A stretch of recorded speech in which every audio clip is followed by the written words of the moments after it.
திமுக அரசை பத்தி உங்க கருத்து என்ன? எங்களோட எங்க 145 நெற்குன்றோம் நாங்க இருக்கிற இடம் எல்லாமே. அதில் இருக்க முக்காவாசி ஓட்டு எல்லாருக்குமே டிவிக்கு விஜய்க்காக மட்டும் தான் போடுற ஐடியா தான் எல்லாருமே இருக்கும். எல்லாரும் கன்சல்ட் பண்ணி எல்லாருக்கும் நேரடியாக பார்த்து எல்லாம் பேசி அவங்க கிட்ட வாங்கினா இது மட்டும் தான்.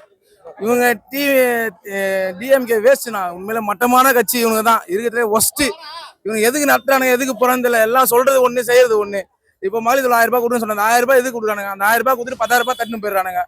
அதெல்லாம் வேஸ்ட் தானே. அதுல அம்மா சொல்றாங்க கேட்டா இப்ப அப்பா பூசா அப்பா கேப்பான்னு சொல்லி ஜோக் குத்துனாருல. அவர் எதுதான் கொடுக்குறாரு அவருக்கும் தெரியல எங்களுக்கும் தெரியல. உண்மையில மாரி ஆட்சி நடத்துறதுக்கு அவங்களே ராஜினாமா பண்ணிட்டு போயிடலாம். அத்த வாட்டில 2026 யார் ஓட்டு போட்டீங்க? 2021 தேர்தலில் யார் ஓட்டு போடுவீங்க? ஏடிஎம்கே தானே போடு. 2026 யார் ஓட்டு போடுவீங்க? நாங்க தமிழக வெற்றி கழகத்துக்கு தான் போடுவோம். எங்க வீட்டு ஓட்டு எல்லாமே வந்து டிவிக்கே தான். ஏன்னா திமுக வந்து இவ்வளவு வருஷம் இருந்து ஒண்ணுமே பண்ணல. எங்க ஏரியாலாம் வந்து ரொம்ப நாசமா போயிடுச்சு. எல்லாமே தமிழ்நாடே நாசமா போயிடுச்சு. இந்த 1000 ரூபாய் மகளிர் கொடுத்துருக்காங்களே அதை பத்தி உங்க கருத்து என்ன? அது வேஸ்ட். 1000 ரூபாய் எதுக்கு அதை கொடுத்தாங்கன்னே தெரியல. டாஸ்மாக் தான் போகுது. ஒருத்தருக்கு வருது ஒருத்தருக்கு வரமாட்டேங்குது.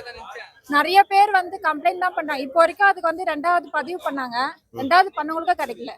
அந்த 1000 ரூபாய் வேஸ்ட். எங்க காசை வந்து எங்க கிட்டே திருப்பி கொடுக்குறாங்க. பஸ் வசதி ஃப்ரீயா கொடுத்துருக்காங்க இல்லையா அதை பத்தி உங்க கருத்து என்ன? பஸ் எங்க பஸ் நிறுத்துறாங்களா? ஃபர்ஸ்ட் ஒயிட் போர்டுன்னு சொன்னாங்க. ஒயிட் போர்டு ஃபர்ஸ்ட் வருதா? ஒரு பஸ்ஸுக்கு 1 மணி நேரம் நிக்க வேண்டியதா இருக்கு. அப்புறம் எங்க போறது?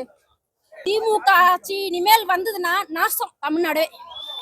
சரிங்களா சார்? இப்போ வரோம் இனிமேல் நம்ம டைரக்டா வீடுல சுத்தி விட்டுட்டு இருக்காங்க. இன்னைக்கு நம்ம பர்மிஷன் கேட்டு தான் நம்ம இந்த ஆர்ப்பாட்டம் பண்றோம்.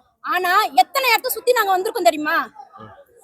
ரோகிணில இருந்து கோல்கட் போயிட்டு அப்படி வாங்க சுத்தி சொல்றாங்க. எதுக்கு? பர்மிஷன் கேட்டு தானே வந்திருப்போம்.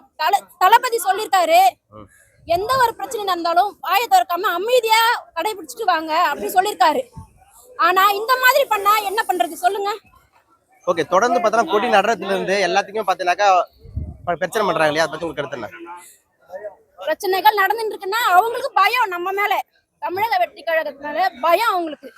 2026 தேர்தலில் மக்களுக்கு என்ன சொல்ல விரும்புறீங்க? 2026 மக்களுக்கு எல்லாருக்குமே டிவி கேக்கு ஓட் பண்ணுங்க.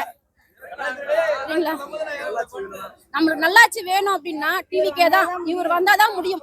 மக்களுக்காக மக்களோட மக்களாக இன்னைக்கு நடு ரோட்ல நம்மளுக்காக ஒரு ஆர்ப்பாட்டத்தை வந்து அவர் நடத்திருக்காரு. நம்ம எல்லாரும் அவருக்காக சப்போர்ட் பண்ணணும். ஆர்ப்பாட்டம் அஜித்துக்காக தான் நம்ம வந்திருக்கோம். சரிங்களா? நேர்மையான போலீஸ் அதிகாரிகளும் இருக்காங்க. அவங்களுக்கு கிடையாது. நேர்மை இல்லாம இந்த அளவுக்கு ஒரு பிள்ளைய எட்டுமே அடிச்சு கொண்டு இருக்காங்க. நம்ம அவருக்காக வந்திருக்கோம். இத மாதிரி ஒரு சம்பவம் இனிமேல் நடக்க கூடாது. அதுக்காக நீதி கேட்டு தான் நம்ம வந்திருக்கோம். சரிங்களா?